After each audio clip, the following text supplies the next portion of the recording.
Welcome to our channel. Today we how to back up your LinkedIn message templates using TextExpander. Easy tutorial step by step clearly. Open your TextExpander application. Launch your LinkedIn account in your web browser. Navigate to the message templates you want to back up. Highlight the text of the first message template. Copy the highlighted text using Command+C on Mac or Control+C on Windows.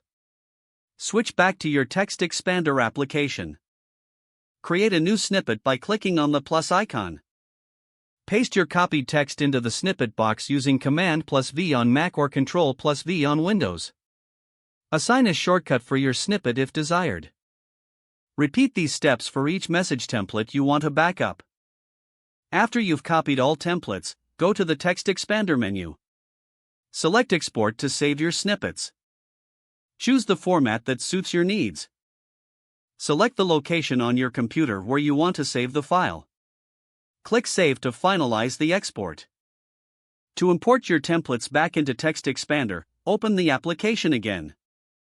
Navigate to the File menu and select Import. Locate the saved file with your message templates. Select the file and click Open to import your snippets. Your LinkedIn message templates are now securely backed up in TextExpander. You can easily access and use them whenever needed. This process ensures your important messages are never lost. If the page does not load, refresh the browser or try again in a private or incognito window. Make sure you are using the correct email address, then retype it carefully to avoid small typos. If your password is not accepted, use the reset option and create a new strong password you can remember. Check your spam folder for verification or security emails, then complete any requested confirmation steps. Enable two-factor authentication if available to improve account security and reduce unauthorized access risk. After signing in, review your profile details so your contact information and settings are accurate and current.